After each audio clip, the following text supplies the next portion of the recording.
ചെയ്യണേ. Wait wait 1 minute. Ready ആവുമ്പോ പറയണേ. പറയാം. ആ റെഡി.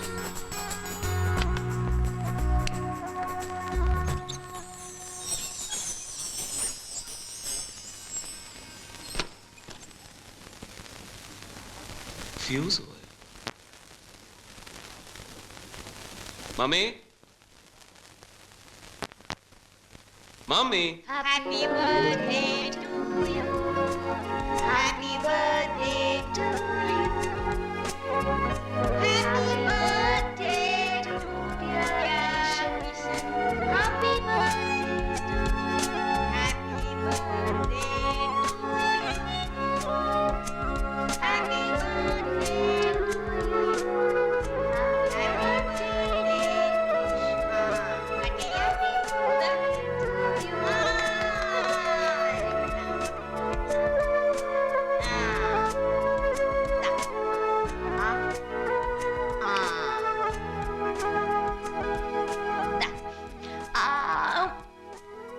നോക്ക്, ഇന്ന് ഇവിടുന്ന് ഡിന്നർ കഴിച്ചില്ലെങ്കിൽ മമ്മി നിന്നോട് പണങ്ങും. ഓക്കെ? വാ, നിനക്കൊരു കാര്യം കാണിച്ചു തരാം.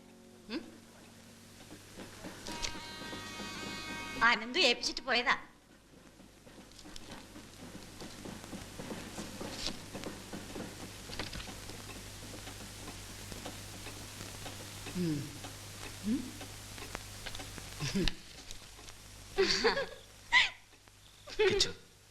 വീട്ടിലെല്ലാവർക്കും നിന്നെ കാണാൻ മോഹമുണ്ട്. നീ കരുതും പോലെ ആർക്കും നിന്നോട് ഒരു ദേഷ്യവുമില്ല. നീ വരണം, വരുമെന്ന് തന്നെയാണ് എൻ്റെ മനസ്സ് പറയുന്നത്. Happy birthday. എന്ത് സ്നേഹം അവന് നിന്നോട്. നിനക്കൊന്ന് വീട് വരെ പോയാലെന്താ, എല്ലാവർക്കും സന്തോഷാവൂലേ? മമ്മി, അവൻ ഈ എഴുതി വച്ചിരിക്കുന്ന പോലെ അവിടെ ആരും എന്നെ കാണാൻ കൊതിച്ചിരിക്കുന്നൊന്നുമില്ല. ഞാൻ ആ വീട്ടിലേക്ക് ചെല്ലണമെന്ന് ആഗ്രഹിക്കുന്നത് അവനൊരുത്തൻ മാത്രം. അച്ഛൻ കാണാൻ എന്നെ ഒന്ന് ചേർത്തണയ്ക്കാൻ പോലും അമ്മയ്ക്ക് ഒരിക്കലും ധൈര്യം ഉണ്ടായിട്ടില്ല. ആ അച്ഛൻ ഇനി മാറാനാവില്ല. അമ്മയ്ക്ക് ധൈര്യവും വരില്ല. എനിക്കറിയാം. കിച്ചുവിൻ്റെ ചെറിയ ചെറിയ വികൃതികൾ പോലും ഉൾക്കൊള്ളാൻ കഴിയാത്ത ആ വീട് എങ്ങനെയാ മമ്മി ഈ കിഷൻജിയെ സ്വീകരിക്കുക?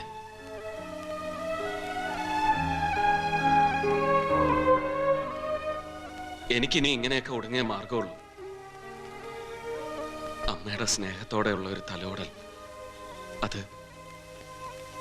അതൊരു കൊതിയായിട്ട് ഇപ്പോഴും.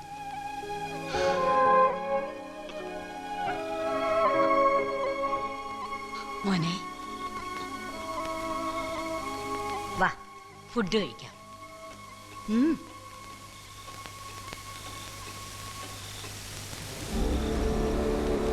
എന്തിനായിരിക്കും അവർ മെഹബൂബിനെ കൊന്നതെന്ന് മുഹമ്മദിന് ഊഹിക്കാൻ പറ്റുന്നുണ്ടോ? അതെങ്കിലും അറിയാൻ ശ്രമിച്ചില്ലെങ്കിൽ മെഹബൂബിനോട് കാണിക്കുന്ന നെറിയേടാവില്ലേ മുഹമ്മദ്? അത് അവനോട് മാത്രം പ്രത്യേകിച്ച് ശത്രുത ഉണ്ടാവാൻ ഈ അടുത്ത ദിവസങ്ങളിൽ എന്തെങ്കിലും അവരുടെ ഗാങ്ങിലുള്ള ആരെങ്കിലുമായിട്ട് മുഹമ്മദ് ഓർത്തു നോക്ക്. റെഡ്ഡിയുടെ ഗാങ്ങിലുള്ള ഒരാൾ നിക്കാഹ് കഴിക്കുന്നതുകൊണ്ടോ കുടുംബമാവുന്നതുകൊണ്ടോ ഗോവിന്ദ്ജിക്ക് എന്തെങ്കിലും വിരോധം ഉണ്ടാവേണ്ട കാര്യമില്ല. അഥവാ ആർക്കെങ്കിലും വിരോധം ഉണ്ടെങ്കിൽ അത് റെഡ്ഡിക്കായിരിക്കും. റെഡ്ഡിക്ക് വേണ്ടി ഗോവിന്ദ്ജിയുടെ ആൾക്കാർ ഇത് ചെയ്യണമെങ്കിൽ നിങ്ങൾക്കൊന്നും അറിയാത്ത എന്തോ ഒരു അണ്ടർസ്റ്റാൻഡിങ് അവർക്കിടയിലുണ്ടെന്നർത്ഥം. ചിലപ്പോ നമ്മൾ കരുതുന്ന പോലെ റെഡ്ഡിയും ഗോവിന്ദ്ജിയും ശത്രുക്കളായിക്കൊള്ളണമെന്നില്ല, അല്ലേ?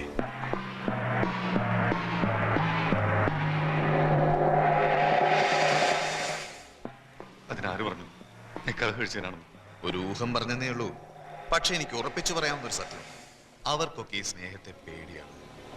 പെണ്ണും കുടുംബമൊക്കെ ആവുമ്പോ ചാടി പുറപ്പെടുന്നതിന് മുമ്പേ അറിയാതെങ്കിലും ഒന്ന് മുന്നും പിന്നും ഒക്കെ ആലോചിച്ചു പോകൂലേ? അവരുടെ രഹസ്യങ്ങൾ അറിയാവുന്ന ഒരുത്തൻ ഒരു പെണ്ണിന്റെ സ്നേഹം കൊണ്ട് എന്തെങ്കിലും മാറി ചിന്തിച്ചാൽ അവർക്കത് അപകടമല്ലേ?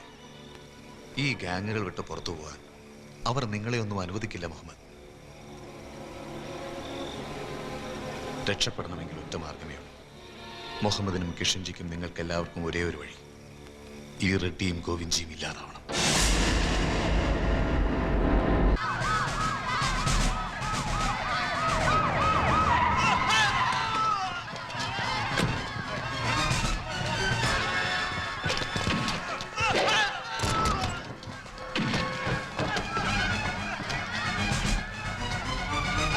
എല്ലാവരും നോക്കി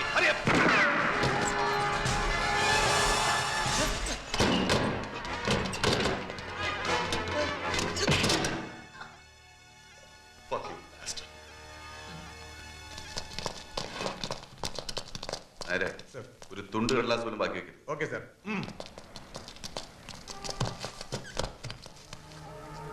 సార్ ఇది చావి. చావి అడుగుతాం.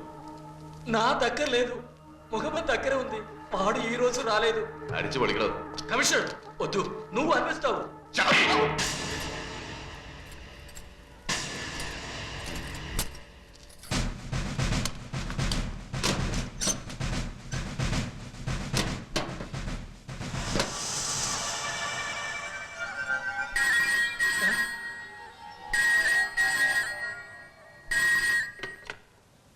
ഹലോ,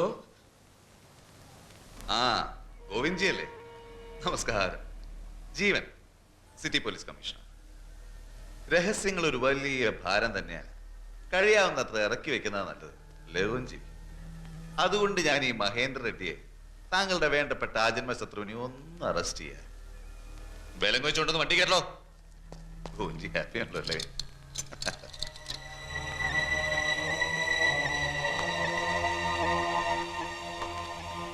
എന്താണാവും?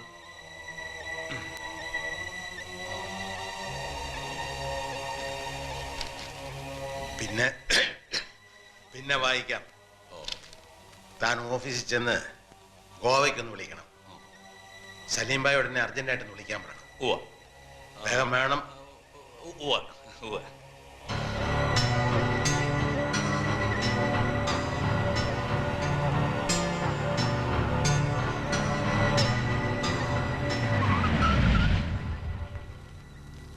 സ്വന്തം പടയാളികളെ കൗരവസേനയ്ക്ക് വിട്ടുകൊടുത്തിട്ട് പാണ്ഡവ പക്ഷത്തു നിന്ന് യുദ്ധം ചെയ്യേണ്ടി വന്നിട്ടുണ്ട് ഭഗവാൻ ശ്രീകൃഷ്ണന്.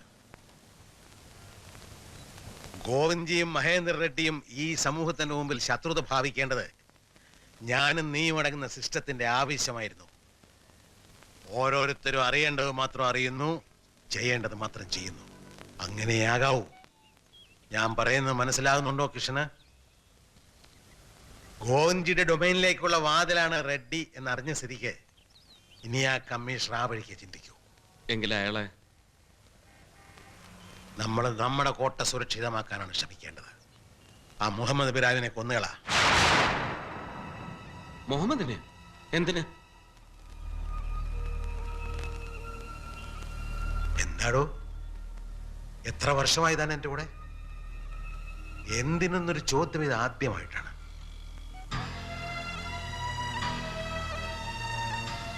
ബന്ധങ്ങൾ ഹൃദയം കൊണ്ടാവരുതെന്ന് ഞാൻ പറഞ്ഞിട്ടില്ലേ കൃഷ്ണൻ?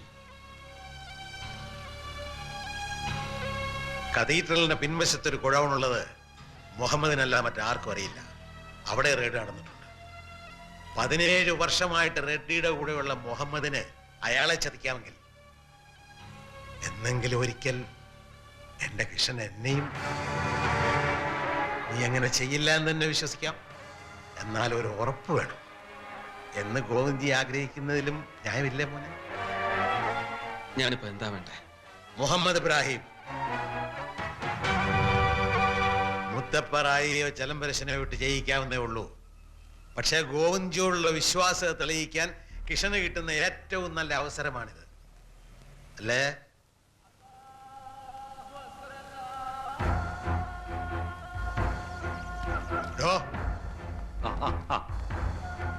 ആ ചെറുക്കന്റെ പേരെന്താന്നാ പറഞ്ഞ? പുഷ്പാങ്കതം പറഞ്ഞു. ആ ബംഗാളി ചെക്കൻ്റെ വിമൽ വിമൽ റേ.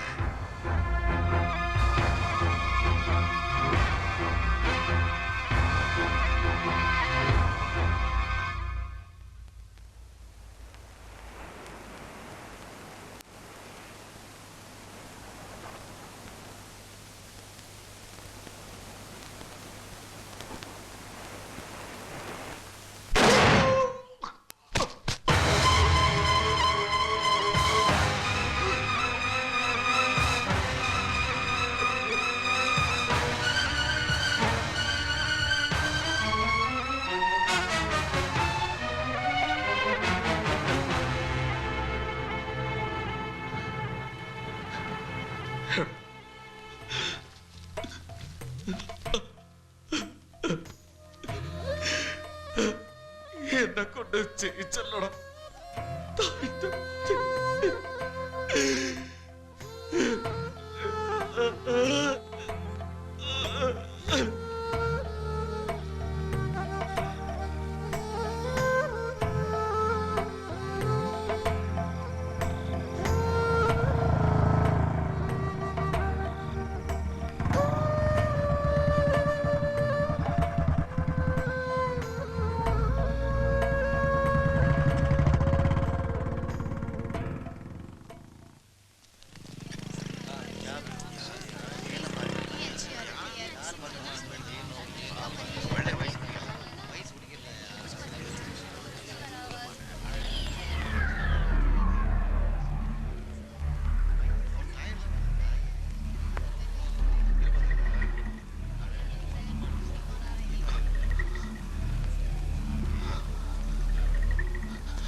ആരാ ഇത് ചെയ്തത്?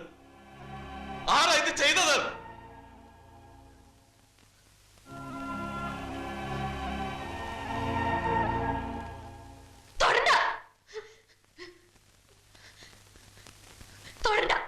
നീ എന്റെ mummy തൊടണ്ട.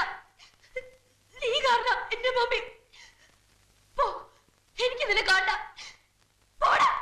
Don't touch me, mummy. പോ. പോ.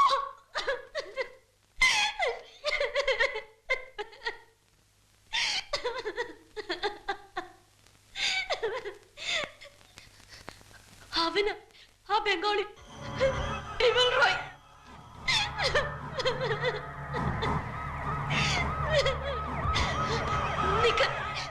എനിക്കിവിടെ ആരുമില്ലെന്ന് കണ്ടോടെ നിനക്ക്?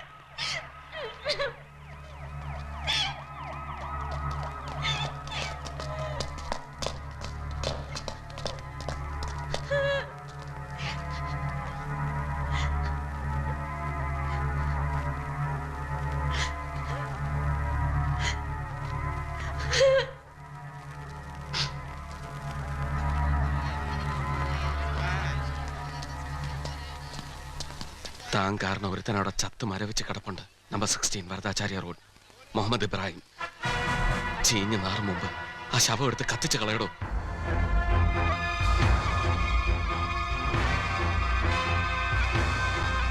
ഗോവയിലെ ഡിസൂസ സ്ട്രീറ്റിലെ പോലീസ് സ്റ്റേഷനിൽ വെച്ചാണ് നമ്മൾ ആദ്യമായിട്ട് കാണുന്നത്. ഒരു മാർച്ച് 16-ന്. ഓർക്കുന്നുണ്ടോ നീ അന്നത്തെ നിന്റെ ആ നിപ്പ്? ഒരു അഗ്നിപർവ്വതം പോലെയായിരുന്നു. റോക്കറ്റ് പോലെയാടോ നമ്മുടെയൊക്കെ യാത്ര. അഗ്നി ഇല്ലാതായ വീണ് തകർന്നു പോവും. ഉള്ളിലെ അഗ്നി കൈമോശം വന്നു പോകരുത്. നീ ഇനി വെട്ടാനും കൊല്ലാനൊന്നും പോകുന്നില്ല. ഞാൻ പറഞ്ഞില്ലേ, ഇനി കിഷൻജിക്ക് പുതിയ കസേരയാ. ഇതുവരെ ഗോവിന്ദ്ജി പറഞ്ഞ അങ്ങ് ചെയ്താൽ മതിയായിരുന്നു. ഇനി അങ്ങനെയല്ലല്ലോ. ചില പ്രധാനപ്പെട്ട ഉത്തരവാദിത്തങ്ങൾ ഗോവിന്ദ്ജി ഏൽപ്പിക്കാൻ പോവുകയാണല്ലോ. ഈ ഗോവിന്ദ്ജിക്ക് കിഷൻ എന്ന പോലെ ഞാൻ നിനക്കൊരാളെ കൂടെ തരുന്നുണ്ട്, ഒരു റൈറ്റ് ഹാൻഡിനെ. ആ ചെറുക്കൻ വന്നോടോ പറ്റി? എന്നാ പിന്നെ വിളിക്കാല്ലേ? വരാം. 8 വർഷങ്ങൾക്ക് മുമ്പ് ഞാൻ കണ്ട ആ കൃഷ്ണൻ തന്നെയാണ് ഇവനും. നമ്മളൊക്കെ ഒരേ അച്ചാടവും ഒരേ പരിണാമവും. മെടുക്കനവൻ തൊട്ട തീ പറന്നേനും. ഇതാണ് ആള്. താനൊന്ന് നോക്കടോ. നല്ല ചേർച്ചയായിരിക്കും. അതായത് ഈനാപ്പേച്ചിക്ക് മരപ്പെട്ടി കൂട്ടെന്ന് പറഞ്ഞ പോലെ.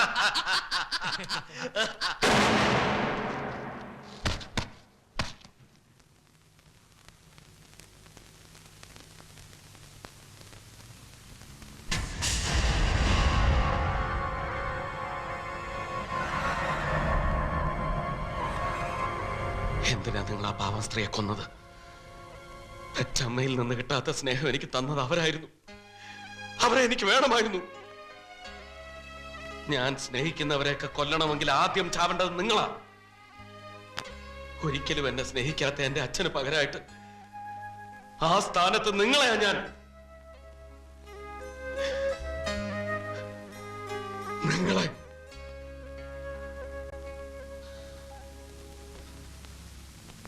എന്താ കിഷൻ, നീ ഇങ്ങനെ ഇമോഷണൽ ആയാലോ? അയ്യേ, ഇംഗ്ലീഷ് ഒരു ചൊല്ലുണ്ട്. നിർത്താം.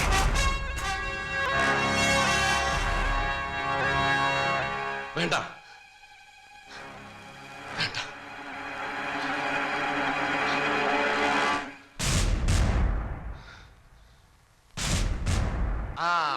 അത്ര അകന്ന ബന്ധമൊന്നുമല്ല.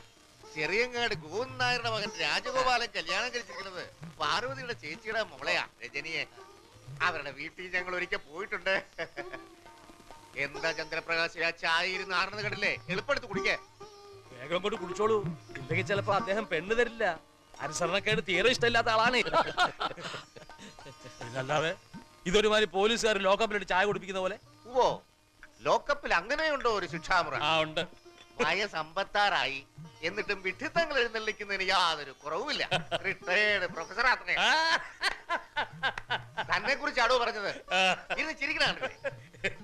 ഇദ്ദേഹം ഫോർത്ത് പഠിക്കുന്ന കാലം തൊട്ടേ ഞാനാ ഇദ്ദേഹത്തിന്റെ ഒരേ ഒരു കൂട്ടുകാരൻ. ഇക്കണ്ട കാലത്തിനിടയ്ക്ക് ആദ്യമായിട്ടാ ഇയാള് ഹ്യൂമർ പോലെ എന്തോ ഒന്ന് പറയുന്നത്